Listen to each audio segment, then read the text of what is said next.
Okay, on this particular 7018B, the information right here on the stereo itself is correct. The A1 is from the backup camera in. The A2 is the brake wire for, you know, if you connect that up, your video playing will stop as soon as you put the vehicle into drive, or out of park actually. And the wires I'm talking about are right here.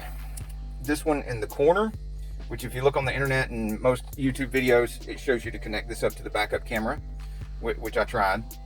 I should have listened to this here, because this here is the correct information for this particular stereo.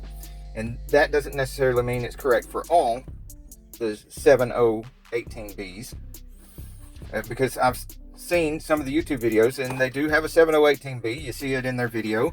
They turn around here, they've got this connected up, they show you the backup camera and they put it in reverse and it's working. You see it appear on the screen.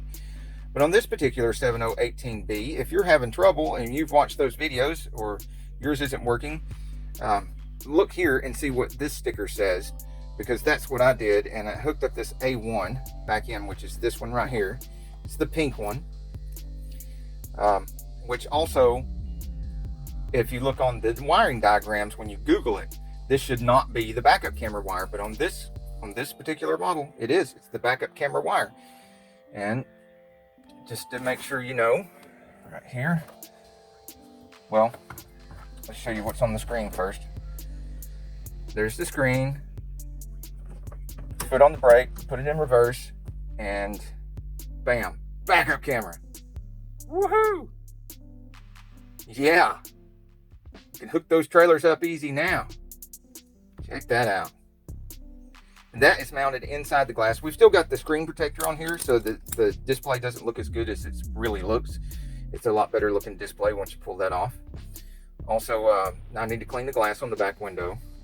But hey, we've got backup camera. Insanely cool cars, tool reviews, and auto repair videos.